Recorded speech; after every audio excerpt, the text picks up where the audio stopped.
નમસ્કાર, લક્ષ્યવેદ સાથે હું છું હિના। મુંબઈમાં પુસ્તક વિમોચનનો જે કાર્યક્રમ યોજાયો, આ કાર્યક્રમમાં એક રાજકીય ધમાકો થયો અને આ ધમાકા સાથે જે સૌ લોકો જ્યાં ત્યાં હાજર હતા એ ચોંકી ઉઠ્યા, કારણ કે એનસીપીના અધ્યક્ષ શરદ પવારે રાજીનામું આપવાની જાહેરાત કરી દીધી। આ સાથે જ કેટલાક કાર્યકર્તાઓ રડ્યા પણ હતા, તેમને મનાવવાનો પ્રયાસ પણ કર્યો ને તેમને કહ્યું કે આ રાજીનામું પાછું ખેંચી લે, આ શબ્દો તેમના પાછા ખેંચી લે। પણ સાથે રહેલા ભત્રીજા અજીત પવારે કહ્યું કે તેમને હવે કોઈ સવાલ ન કરો, કારણ કે આ તેમનો નિર્ણય છે। અનેક એવા નિવેદનો પણ એમની સામે આ પહેલા આવી ચૂક્યા હતા। હવે ખરેખર શું શરદ પવારે રોટલી પલટી નાખી છે કે પછી આ નિર્ણય પછી, એટલે કે આ જાહેરાત પછી રોટલી પલટવાના છે? શું છે આ આખી ઘટનામાં શરદ પવારનું પોલિટિક્સ, એના ઉપર ચર્ચા કરીશું। અને આપણી સાથે સ્ટુડિયોમાં અત્યારે ઉપસ્થિત છે હરિભાઈ દેસાઈ, જે રાજકીય વિશ્લેષક છે। હરિભાઈ, આપનું સ્વાગત છે। મયુરભાઈ પરીખ પણ આપણી સાથે જોડાશે અને સાથે શ્રવણભાઈ ગર્ગ પણ આપણી સાથે થોડી વારમાં જ જોડાશે। હરિભાઈ, જે જાહેરાત કરી એની સાથે એક રાજકીય ધમાકો થયો। હવે ભારતીય રાજનીતિના જે ચાણક્ય ગણાયા શરદ પવાર, તેમને સ્થાપેલી જ પાર્ટીનું અધ્યક્ષ પદ તેમણે છોડી દીધું છે, એટલે કે જાહેરાત કરી છે। પણ ખરેખર તેમની આ મોટી ઉંમરના કારણે કે આરોગ્ય લક્ષીના કારણે કે પછી અન્ય કોઈ કારણો છે? આમ તો શરદ પવાર અકળ છે, શરદ પવારને કોઈ કડી શક્યું નથી અને એ ક્યારેય કઈ રમત રમશે એ કહેવાય નહીં। પરંતુ અત્યારે જ્યારે એમણે રાજીનામાની જાહેરાત કરી છે તો હું માનું છું કે એમનો ભત્રીજો એમના કયામાં નથી, અજીતદાદા પવાર એમના કયામાં નથી, એ બાબત બહુ સ્પષ્ટ થઈ ગઈ છે। બહુ સ્પષ્ટપણે કહીએ તો અજીતદાદાને ફસાવવા માટે એમની સામે ભ્રષ્ટાચારના કેસીસ જે ઉભા કરવામાં આવ્યા છે, અને તમને ખ્યાલ હશે કે 2019માં વહેલી સવારે દેવેન્દ્ર ફડણવીસ, ભારતીય જનતા પાર્ટીના નેતા, એમને મુખ્યમંત્રી પદના શપથ લેવડાવ્યા અને અજીતદાદા પવારને નાયબ મુખ્યમંત્રીના શપથ લેવડાવ્યા। ત્યારે એમને એ વખતે એમને ક્લીન ચીટ આપવામાં આવી હતી એમના એક મહા કૌભાંડમાંથી, અને એ બાબતમાં શરદ પવારે જે એમની આ લોકમાં જે સાંગાતી એમની જે રાજકીય આત્મકથા છે, એની નવી જે આવૃત્તિ આવી, એમાં છે ને બહુ સ્પષ્ટપણે લખ્યું છે કે એ ઘટનાથી પોતે વાકેફ નહોતા। અજીતદાદાને જ્યારે આના સંદર્ભમાં પૂછવામાં આવ્યું ત્યારે એમણે કહ્યું કે મેં હજુ આ આત્મકથા એમની વાંચી નથી, સુધારેલી આવૃત્તિ, એટલે મને એ ખ્યાલ નથી। પરંતુ સુપ્રીમ કોર્ટમાં આખો મામલો એ હજુ ચુકાદા ઉપર છે, ચુકાદો આવવાની અપેક્ષા છે, અને વર્તમાન સરકાર જે ભારતીય જનતા પાર્ટી અને શિંદે જૂથ શિવસેનાનું એની જે સરકાર છે, એ સરકાર જાય એમ છે ત્યારે અજીતદાદા પવાર એ પોતે મુખ્યમંત્રી બનવાના સ્વપ્ન જોતા રહ્યા છે, કારણ કે અગાઉ પણ એમણે નિવેદનો કર્યા છે કે હું નાયબ મુખ્યમંત્રી તો રહ્યો છું, બીજાઓ કરતા હું વધારે સિનિયર હતો, છતાં કોંગ્રેસના નેતાઓ છે ને મુખ્યમંત્રી બન્યા, જ્યારે હું એમના કરતા સિનિયર હોવા છતાં નાયબ મુખ્યમંત્રી બન્યો, એટલે એમની આ એક અપેક્ષા છે। બીજું, જે મહાકૌભાંડમાં એમને એ વખતે 2019માં ક્લીન ચીટ અપાવી હતી, એના પછી એમની સામે બીજા ભ્રષ્ટાચારના જે કેસીસ ઉભા કરવામાં આવ્યા છે, એમના સગા સંબંધીઓની જે પ્રોપર્ટી છે ને જપ્ત કરવામાં આવી છે, એ મુદ્દાઓમાં એ છે ને અત્યારે ભારતીય જનતા પાર્ટીની સરકાર અને કેન્દ્રીય એજન્સીઓથી દબાયેલા છે। એટલે શરદ પવાર પોતે જે ભૂમિકા લઈ રહ્યા છે એના કરતા એમની ભૂમિકા, અજીતદાદાની ભૂમિકા જરા જુદી છે, અને એટલા માટે જ શરદ પવારે જ્યારે વાયબી ચૌહાણ કેન્દ્રની અંદર બહુ સ્પષ્ટપણે કહ્યું કે હું હવે અધ્યક્ષપદ છોડી રહ્યો છું, નિવૃત્ત થઈ રહ્યો છું, કોઈ ચૂંટણી લડવાનો નથી, રાજ્યસભામાં જે 3 વર્ષની મુદત બાકી રહી છે એ હું પૂરી કરીશ, પરંતુ હવે ચૂંટણી લડીશ નહીં।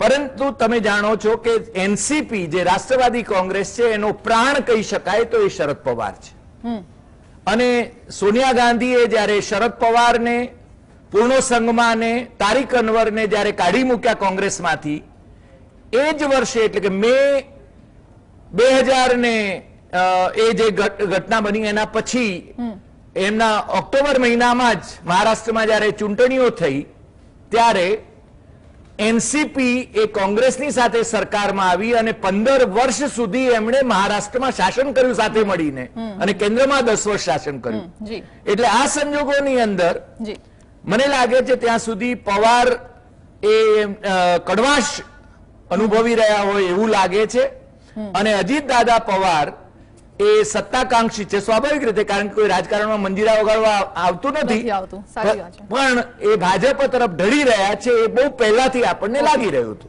ओके ओके श्रवण जी, आपका क्या मानना है कि जिस तरह से हरीश जी ने बताया कि अजीत पवार का कहीं ना कहीं वो जो महत्वाकांक्षा है उनकी ये दिखाई दे रही है, जो जाहिरात उन्होंने की है अध्यक्ष पद से वो निकल गए हैं उनकी जाहिरात को लेकर, तो आपका क्या मानना है कि क्या अजीत पवार की महत्वाकांक्षा को लेकर शरद पवार का कॉम्प्रोमाइजिंग यहाँ दिख रहा है?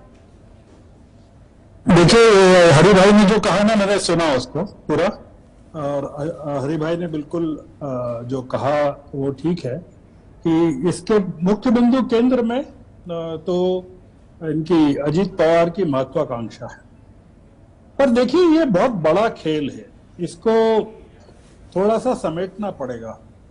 आपको देखना पड़ेगा कि सुप्रिया सुले ने अभी थोड़े दिन पहले कहा था कि 15 दिन में 2 बड़े विस्फोट होने जी वाले हैं, हाँ अगर आपको याद हो तो। बिल्कुल बिल्कुल। उनसे जब पूछा तो उन्होंने ये नहीं कहा कि क्या होने वाले हैं, तो ये देखिए, ये पहला विस्फोट है। दूसरा विस्फोट ये है कि अजीत पवार इस समय सबसे ज्यादा शरद पवार को मना रहे हैं कि उनको छोड़ना नहीं चाहिए। अच्छा, वो ये टेस्ट करना चाहते थे शरद पवार कि उनके छोड़ने से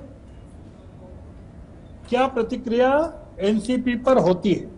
अच्छा, कई लोगों ने अपने राजीनामे दे दिए शरद पवार के छोड़ते ही। तो क्या शरद पवार के छोड़ने का मतलब है जी जी कि एनसीपी का खत्म हो जाना।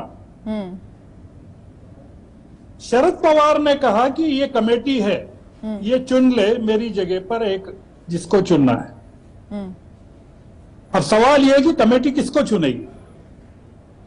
जयंत पाटिल को चुनेगी, सुप्रिया सुले को चुनेगी, कि अजीत पवार को चुनेगी? हम्म अजीत पवार को चुनेगी तो जयंत पाटिल काम नहीं करेंगे उनके साथ, हम्म सुप्रिया सुले काम नहीं करेगी, हम्म अजीत पवार के साथ कोई भी काम नहीं करेगा। यह एक बहुत बड़ा, शरद पवार ने एनसीपी को बचाने के लिए, आप अगर संजय राउत का एक बयान, एक ट्वीट अगर ध्यान में लाएं, जो आज ही दिया है उन्होंने, कि बाला साहब ठाकरे ने भी शिवसेना से इस्तीफा दे दिया था जब उन्होंने देखा कि उनके खिलाफ गंदी राजनीति चल रही है। आप जरा गौर करिए जो संजय राउत ने कहा है बिटवीन द लाइंस, जी कि बाला साहब ठाकरे ने शिवसेना के प्रमुख पद से राजीनामा दे दिया था क्योंकि उनको लगा कि उनके खिलाफ गंदी राजनीति चल रही है।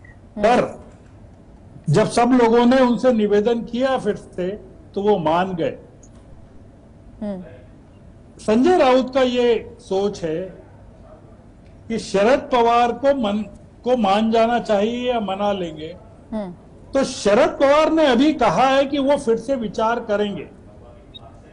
अगर आप उनकी ताजी खबर को देखें, पर श्रवण जी जब इन्होंने घोषणा की तभी जब कार्यकर्ता थे और उनके सपोर्टर्स थे, उन्होंने कहा, बहुत मनाया, सब रोए गिड़गिड़ाए, पर तभी अजित पवार ने कड़क शब्दों में कहा कि इनसे कोई सवाल नहीं करेगा, उन्होंने फैसला ले लिया है।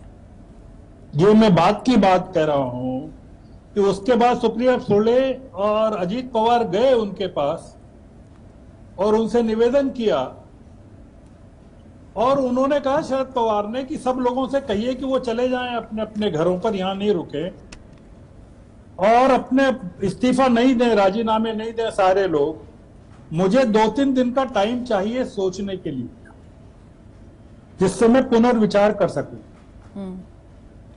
इसका मतलब यह है, मुझे नहीं लगता कि शरद पवार कोई पुनर्विचार करेंगे। जैसा हरि भाई ने भी कहा है, आपने देखा होगा ये जो जिस कौभांड की चर्चा कर रहे हैं हरि भाई, अभी जो चार्जशीट दाखिल हुई है उसमें अजीत पवार का नाम नहीं है। जो ईडी की चार्जशीट है, आपको पूरा का पूरा जो मामला है उसको कई तरह से देखना चाहिए कि शरद पवार ने अडानी मामले में जेपीसी की मांग का समर्थन पहले नहीं किया था, फिर बाद में उन्होंने कहा कि विपक्ष की एकता के लिहाज से वो कर देंगे। उसके बाद अडानी की उनसे 2 घंटे बात होती है वहां, और अभी जो उनका लेटेस्ट बयान था शरद पवार का, उसमें उन्होंने सत्यपाल मलिक के बयान का तो उल्लेख किया, पुलवामा का तो किया, पर उन्होंने हिंडनबर्ग रिपोर्ट को लेकर अडानी के मामले में कुछ नहीं कहा। इस पूरे मामले को आपको अलग तरीके से देखना पड़ेगा जी। ये पूरा मामला उलझा हुआ है। शरद पवार को भारतीय राजनीति में समझना सबसे मुश्किल काम है ट्रू कि वो कहते क्या हैं, करते क्या हैं और उसका परिणाम क्या होता है। ये पूरा का पूरा मामला अगर बिगड़ गया तो महाविकास अघाड़ी को बुरी तरह से प्रभावित करेगा, उसको बहुत नुकसान पहुंचाएगा। शरद पवार की पूरी कोशिश ये है कि महाविकास अघाड़ी को नुकसान नहीं पहुंचना चाहिए महाराष्ट्र में, और वो अजीत पवार को मार्जिनलाइज करना चाहते हैं, ये बताना चाहते हैं कि लोग तुम्हारे साथ नहीं हैं। अच्छा, तो ये पूरा का पूरा जो महाराष्ट्र का जी, जो जी। क्रम है, चूंकि आपके पास टाइम नहीं है इसलिए जी, मैं बिल्कुल। ज्यादा समय नहीं ले रहा। જી જી મયુર પરીખ આપણી સાથે જોડાયેલા છે। મયુરભાઈ, આપ કઈ રીતે જોઈ રહ્યા છો આખા મુદ્દાને, અને જે રીતે શ્રવણજીએ વાત કરી એ પ્રમાણે અત્યારે જે રીતે મનાવવાની વાતો ચાલી રહી છે કે શરદ પવારને લોકો મનાવી રહ્યા છે, કાર્યકર્તા હોય કે પછી તેમના ભત્રીજા હોય, તેમના પુત્રી હોય, લાગે છે આપને કે માની જશે? જુઓ, વાત એકદમ સરળ અને સ્પષ્ટ છે। શરદ પવારની રાજનીતિને સમજવું હોય તો એમના પગલા કઈ જગ્યાએ ઇમ્પેક્ટ પાડે છે, કઈ જગ્યાએ અસર કરે છે, તે જગ્યાએથી જો ગણતરી માંડવાની શરૂઆત કરવામાં આવે તો જ એ પગલા ઉપર પહોંચી શકાય કે આ પગલું તેમણે શા માટે ઉચક્યું। હવે તમે એક વાત બહુ ધ્યાનપૂર્વક સમજી લો। શરદ પવારે રાજીનામું આપ્યું તો રાજીનામું આપવાથી સૌથી વધારે નુકસાન કોને થયું? મારા મતે સૌથી વધુ નુકસાન ઉદ્ધવ ઠાકરેને થયું છે। ઉદ્ધવ ઠાકરે તેમની આંગળી પકડીને મુખ્યમંત્રી બન્યા હતા, અને મહાવિકાસ આઘાડીમાં પણ કોંગ્રેસ નહીં, રાષ્ટ્રવાદી કોંગ્રેસ પાર્ટીના પગલે ચાલીને તેઓ સામેલ થયા। હવે તેમણે 100 પ્રકારની પ્રોમિસીસ ઉદ્ધવ ઠાકરેને કરી। ગત મહિને રાહુલ ગાંધીને મળ્યા, સાવરકર મુદ્દે રાહુલ ગાંધીને સમજાવ્યા કે તેમણે સાવરકર મુદ્દે સ્ટેટમેન્ટ આપવા નહીં। રાહુલ ગાંધીને અમુક પ્રોમિસ આપ્યા, ઉદ્ધવ ઠાકરેને તો કોથળો ભરીને પ્રોમિસ આપ્યા। તેઓ મુખ્યમંત્રી બન્યા અને કામ રાષ્ટ્રવાદી કોંગ્રેસના થયા। શિવસેના પાર્ટી તો ઠનઠન ગોપાળ રહી, એટલે તો શિવસેના પાર્ટીના 2 ટુકડા થઈ ગયા। હવે જ્યારે સુપ્રીમ કોર્ટનું જજમેન્ટ આવવાનું છે અને રાષ્ટ્રવાદી કોંગ્રેસ પાર્ટીને મધલાળ જળી રહી છે કે ભાઈ કઈ જગ્યાએ જવાથી અમારી પાર્ટીને વધારે ફાયદો થશે, ત્યારે ભાખરી ફેરવવાનો સમય આવી ગયો। ભાખરી ફેરવવાનો સમય આવી ગયો એટલે કે શરદ પવારે પોતાના અધ્યક્ષ પદ પરથી રાજીનામું આપ્યું, એટલે એમણે આપેલી તમામ પ્રોમિસીસ જે છે, જેને જે પ્રોમિસ આપી હોય બધી કુદરતી રીતે લેપ્સ થઈ જાય છે। આ બિલકુલ એવું ઉદાહરણ છે કે કોઈ ઓફિસની અંદર કોઈ બોસ હોય જે કર્મચારીઓને કહે કે તમે 3 મહિના સુધી ઘણું સારું કામ કરો, ઓવરટાઈમ કામ કરો, અપેક્ષા રાખ્યા વગર મહેનત કરો, અને 3 મહિના પછી હું તમારા બધાનો પગાર બમણો કરી નાખ્યો। અને જેવા 3 મહિનાની અવધિ પૂરી થવાનો વારો આવે એટલે બોસ પોતે રાજીનામું આપીને ચાલતી પકડે। આ એવા જ પ્રકારની હરકત છે। શરદ પવારે જે પ્રોમિસીસ ઉદ્ધવ ઠાકરેને આપ્યા અને એ પ્રોમિસીસ ફૂલફિલ કરવાનો જ્યારે હવે સુપ્રીમ કોર્ટના જજમેન્ટ પછી પ્લાન બી એક્ટિવેટ કરવાનો સમય આવ્યો અને બંધ બારણે જેટલા પ્રોમિસીસ તેમણે ઉદ્ધવ ઠાકરેને આપ્યા, રાહુલ ગાંધીને આપ્યા, એ ફૂલફિલ કરવાનો ટાઈમ આવ્યો, ત્યારે પોતે રાજનીતિમાંથી, એટલે કે રાજનીતિ નહીં પણ અધ્યક્ષ પદ પરથી રાજીનામું આપી દીધું એટલે હવે નૈતિક જવાબદારીમાંથી તે બધી પ્રોમિસીસ માંથી પણ કુદરતી રીતે રિટાયર થયા. ઓકે. આ રાજીનામાનો પહેલો ઇમ્પેક્ટ આવો છે. હવે તમે બીજો ઇમ્પેક્ટ ધ્યાનપૂર્વક તપાસો તો બીજો ઇમ્પેક્ટ આવે છે તેમના સ્વાસ્થ્ય સંદર્ભે. આ વાતને બિલકુલ ડિસ્કાઉન્ટ કરવાની જરૂર નથી. જેટલા પણ લોકો તેમનો વિડીયો જોઈ રહ્યા છે કે હું રાજીનામું આપું છે વાત જણાવી રહ્યા છે, મને જણાવો કેટલા લોકો સ્પષ્ટપણે આ વાત સાંભળી શક્યા, સમજી શક્યા? અઘરો વિષય છે, તેમને બોલવામાં તકલીફ થાય છે. પાર્ટીએ સ્પષ્ટતા કરી છે કે તેમનું સ્વાસ્થ્ય સરખું છે, પરંતુ તેમનું સ્વાસ્થ્ય દિવસે ને દિવસે ખરાબ થતું જાય છે એ સ્પષ્ટપણે દેખાઈ રહ્યું છે. અજીત પવારે આજે જે પ્રકારે સ્ટેટમેન્ટ આપ્યા, તડાકા ભડાકા વેર, સીધે સીધી વાત કરી, જે લોકો રોદણા રોવા બેઠા એમને કીધું કે તમે ચૂપ થાઓ, અહીંયાથી નીકળી જાઓ. આ ઉપરાંત તેમણે કહ્યું કે અમે તો આ નિર્ણય ગઈકાલે જ જાહેર કરવાના હતા, પરંતુ વજ્રમૂઠ સભા હોવાને કારણે અમે અમારો નિર્ણય એક દિવસ માટે ડિલે કર્યો. એટલે જ્યારે આટલી હદે તે ઓથોરિટી સાથે બોલતા હોય એટલે કોઈ ગતકડું નથી, સમજી વિચારીને ગણતરીપૂર્વકનું પગલું છે. અને દાખલા તરીકે આ પગલું પાછું લેવું હોય કે સામે જેમને તેમણે ઇન્ડિકેશન આપ્યા છે તેઓ જો રિસ્પોન્સ ના આપે તો 4 દિવસમાં યુ ટર્ન મારવા માટે 4 દિવસનો સમય પણ બી પ્લાન તરીકે તૈયાર રાખ્યો છે. એટલે બિલકુલ ભાવનાત્મક નથી. સુપ્રિયો આ બધા એક જ જાળીના પટ્ટા છે અને સમજી વિચારીને રાષ્ટ્રવાદી કોંગ્રેસ પાર્ટીએ લીધેલું પગલું છે. ઓકે હરિભાઈ, એટલે જો કદાચ એવું આપણે વિચારીએ કે શરદ પવાર રાજીનામું કદાચ પાછું ન ખેંચે તો મહારાષ્ટ્રની રાજનીતિમાં શું ફેરફાર થઈ શકે છે, અને ખાસ કરીને જે મહાવિકાસ અઘાડી ગઠબંધન છે તેના ઉપર શું અસર થઈ શકે છે? શું ખરેખર પવારે ઉદ્ધવ ઠાકરે અને કોંગ્રેસ સાથે કોઈ રાજકીય દાવપેચ ખેલ્યો છે? આપને શું લાગી રહ્યું છે? નહીં, બહુ સ્પષ્ટ છે. જે લોકો એમ માને છે કે શિવસેના અને કોંગ્રેસ અને શિવસેના અને રાષ્ટ્રવાદી કોંગ્રેસ સાથે ન જઈ શકે, એ મારી દ્રષ્ટિએ એ લોકો ઇતિહાસને નથી જાણતા. એ પહેલાથી એવો એક નેરેટિવ ભારતીય જનતા પાર્ટી તરફથી ઉભો કરવામાં આવ્યો છે. જે રીતે અત્યારે મયુરભાઈએ જે કહ્યું એ નેરેટિવ છે ને ભારતીય જનતા પાર્ટી અત્યારે ફ્લોટ કરી રહી છે. હકીકત એ છે કે શિવસેનાનો જન્મ જ કોંગ્રેસમાંથી થયો છે. બાળા સાહેબ દેસાઈ એના જન્મદાતા હતા અને ગિરણ ગામમાંથી છે અને કૃષ્ણા દેસાઈના મર્ડરથી એની શરૂઆત થઈ. 1966 ની વાત કરીએ. ઘણા લોકો ઇતિહાસ નથી જાણતા. બિલકુલ 1984 સુધી, એટલે કે ઇમરજન્સીના સમર્થનમાં બાળા સાહેબ ઠાકરે રહ્યા શિવસેનાના પ્રમુખ, અને ઇન્દિરા ગાંધી પણ એમના ઘેર જતા હતા, even when she was a prime minister.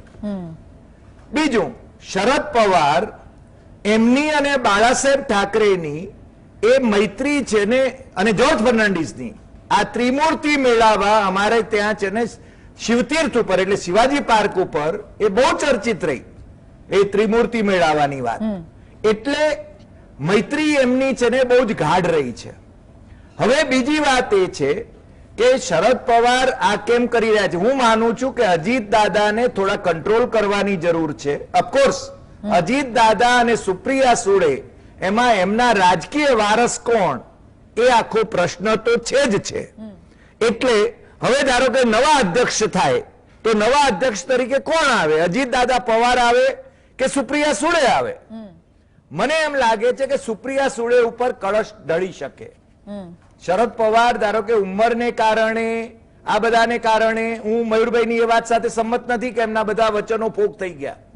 શરદ પવાર એ પોતે છે ને એ વિપક્ષી એકતા માટે છે ને એ ખરા અર્થમાં એક બોન્ડ તરીકે કામ કરી શકે એમ છે. એટલે એ અને નીતિશ એ બંને જણા ભલે પલટુ ચાચાઓ છે, એમણે ગમે ત્યારે ગમે તે કરી શકે. આપણે શરૂઆતમાં જ કહ્યું કે એ અકળ છે, પરંતુ એમની ગણતરી બહુ સ્પષ્ટ છે કે ભારતીય જનતા પાર્ટીને હરાવવી હોય તો છે ને શરદ પવારનું અહીંયા રહેવું જરૂરી છે. આ છે ને બહુ સ્પષ્ટ છે ને વિપક્ષી એકતા માટે પણ એમનું ત્યાં રહેવું બહુ જરૂરી છે. ઉદ્ધવ ઠાકરે સાથેની એમની જે સમજૂતી છે એ અકબંધ છે. હું સંજય રાઉતને બહુ ગંભીરતાથી લેતો નથી, કારણ કે એ છે ને ગમે ત્યારે ગમે તે નિવેદનો કરે. મારો બહુ જ અંગત મિત્ર છે, છતાં કહું છું, કારણ કે એને છે ને તમે જુઓ, બાળા સાહેબ ઠાકરે પણ એવા નિવેદનો કરતા હતા અને ફેરવી તોડતા હતા. આ છે ને બાળા સાહેબની જે સ્ટાઇલ હતી એના કરતા ઉદ્ધવ છે ને એ જરા જુદા પ્રકારના છે. એટલે શરદ પવાર, ઉદ્ધવ ઠાકરે અને કોંગ્રેસ એ સાથે મળીને જ ત્યાં આગળ છે ને અત્યારે પણ જુઓ એમને જે ચૂંટણીઓમાં એપીએમસી ની ચૂંટણીઓમાં જે એમને બહુમતી મળી છે, ભારતીય જનતા પાર્ટીની હાલત ખરાબ કરી નાખી છે એમણે. એટલે અજીત દાદા પવાર એ છટકે નહીં જી એવી કોશિશ. અને બીજું, even if he is not the president of NCP, જી, જી. he is going to call the shots. જી શરદ પવાર એ એનસીપી નો આત્મા છે અને એ છે ને એ ધારો કે અધ્યક્ષ હોય કે ન હોય, એનસીપી એના थकी જ ચાલવાની છે, એના માર્ગદર્શનમાં જ ચાલવાની છે, એ બહુ સ્પષ્ટ છે. जी लेकिन श्रवण जी, चलिए अगर मान लेते हैं कि वो अगर ये जो घोषणा की है वो ये शब्द अगर वापस नहीं लेते हैं तो उनका राजकीय उत्तराधिकारी कौन रहेगा? अजित पवार देखिए- है या फिर उनकी बेटी है या फिर कोई पार्टी में से ही कोई एक व्यक्ति होगा? देखिए कि ये शरद पवार ने एक बड़ा जिसको कहना चाहिए कार्ड फेंका है. उन्होंने ये भी कहा है कि अभी वो 3 साल राज्यसभा के बाकी हैं उनके. हाँ उन्होंने ये नहीं कहा है कि वो पॉलिटिक्स से किनारा कर रहे हैं. उन्होंने अपने एरियाज ऑफ इंटरेस्ट भी बताए हैं कि वो अब किस काम में अपना समय देना चाहते हैं. शरद पवार एक बड़ी योजना को लेकर चल रहे हैं, हमको ये मान के चलना चाहिए. और वो योजना ये है, विधानसभा का चुनाव नहीं है. आपको ये मानिए कि महाराष्ट्र की 48 सीटें लोकसभा की जो हैं, 48 है ना महाराष्ट्र की, हाँ. जी वो सबसे इंपॉर्टेंट है. आप आज के घटना कर्नाटक में अगर आपको 2-3 चीजें देखना चाहिए कि शरद पवार ने ऐसे टाइम पर यह फैसला क्यों लिया. जब कर्नाटक से खबर आ रही है कि भारतीय जनता पार्टी वहां हार रही है, आप सोचिए जरा, आप सोचिए कि छत्तीसगढ़ में बीजेपी का एक बड़ा नेता नंद कुमार साय ने बीजेपी छोड़ दी और वो कांग्रेस में चला गया. इस समय जो महाराष्ट्र विकास आघाड़ी को पक्का रखना जरूरी, जैसा हरिभाई भी कह रहे हैं कि वो अजीत पवार रिलायबल नहीं है महाराष्ट्र विकास आघाड़ी के लिए. अगर उनका जैसा इन्होंने जिक्र किया 2019 का कि वो सुबह सुबह शपथ लेने चले गए थे, तो अजीत पवार रिलायबल नहीं. और शरद पवार ये दिखाना चाहते थे कि अजीत पवार अगर अपनी ताकत पर गर्व कर रहे हैं तो वो गलत ताकत है जिस पर वो गर्व कर रहे हैं. कि उनको ये मान के चलना पड़ेगा कि अभी भी जो लोग हैं एनसीपी में, वो शरद पवार का कहना मानते हैं कि वो जैसा कहेंगे वैसा होगा. तो एक जो दिक्कत है वो इस पूरे खेल का अभी एंड नहीं हुआ है. आप देखिए कि कल केबीसी ग्राउंड में इतनी बड़ी सभा थी, आप उस सभा की भीड़ के दृश्य देखिए और वहां अजीत पवार ने जो भाषण दिया उसको सुनिए. और उन्होंने क्या बोला कि हमारे यहां एमवीए में गद्दारों के लिए जगह नहीं. इसका मतलब यह है कि अजीत पवार ने एक चीज कल साफ की कि वो एमवीए छोड़कर या एनसीपी छोड़कर नहीं जा रहे. अच्छा, इसका मतलब यह है कि बीजेपी में उनके लिए दरवाजे अभी बंद हो गए हैं. ओके. हाँ, तो ये महाराष्ट्र, तो अब उनको जगह यही बनाना है एनसीपी में, और उसके लिए एनसीपी पर कब्जा करना जरूरी है. और उस कब्जे को खत्म करने के लिए शरद पवार की भूमिका बहुत इंपॉर्टेंट है, क्योंकि अजीत पवार का नेतृत्व एनसीपी में किसी को मंजूर नहीं होगा. अगर अजीत पवार काबिज होते हैं तो पूरी की पूरी एनसीपी बिखर जाएगी. तो जी. पूरा का पूरा जी. खेल एनसीपी का शरद पवार अपनी आंखों के सामने देखना चाहते हैं जी. कि एनसीपी का जो भविष्य है वो किसके हाथों में होना चाहिए और किसके हाथों में नहीं होना चाहिए. જી બિલકુલ. ચલે એ દેખવાનું રહેશે કે ભારતીય રાજનીતિના ચાણક્ય ગણાતા શરદ પવારે જે મોટો ઘટાસ્ફોટ કર્યો છે આ જાહેરાતથી, હવે એ રાજીનામું પાછું ખેંચે છે કે પછી આ રાજીનામા સાથે આગળ કઈ ચહલ પહલ મહારાષ્ટ્રમાં જોવા મળે છે. હરિભાઈ, શ્રવણજી, મયુરભાઈ, અમારી સાથે જોડા બદલ આપનો આભાર. Thank you. વિશેષ રજૂઆતમાં અત્યારે બસ આટલું જ. નમસ્કાર.